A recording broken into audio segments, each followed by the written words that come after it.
बारामतीत ईव्हीएमच्या सुरक्षेचा मुद्दा ऐरणीवर आला। ईव्हीएमवर निगराणी ठेवणारे सीसीटीव्ही बंद असल्यानं ईव्हीएमच्या सुरक्षेबाबत विरोधकांनी आता प्रश्नचिन्ह निर्माण केले। प्रशासनाने मात्र ईव्हीएम सुरक्षित असल्याचा निर्वाळा दिलाय।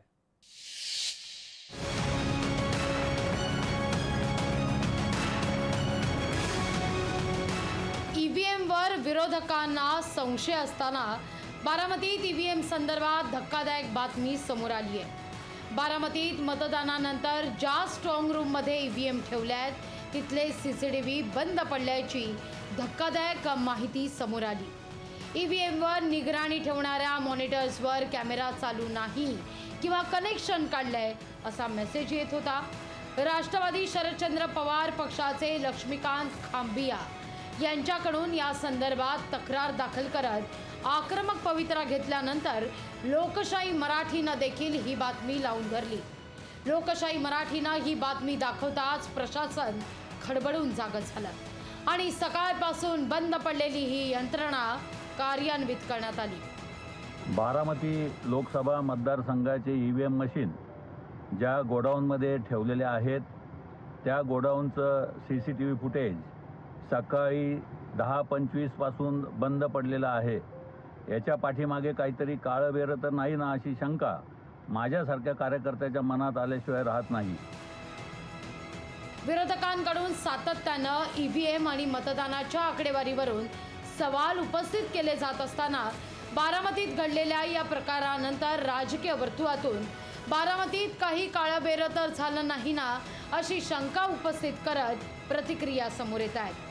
तर रोहित पवार यांनीही या सगळ्या संदर्भात संताप व्यक्त करणारं ट्विट केलंय।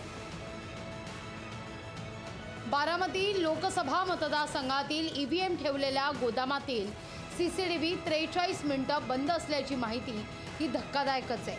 पण काही गैरप्रकार करण्याकरता तर जाणीवपूर्वक हा प्रकार केला नाही ना अशी दाट शंका येते असं रोहित पवार ट्विट करतायत।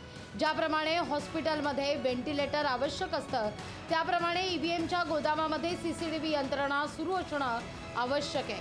निवडणूक आयोग कमी पडत असेल तर ही निवडणूक निष्पक्षपणे कशी म्हणता येईल हा सवालही रोहित पवार उपस्थित करतायत। या सर्व प्रकरणाची गंभीर दखल घेऊन सखोल चौकशी झाली पाहिजे अशी मागणी ट्विटच्या माध्यमातून रोहित पवार यांनी केली आहे।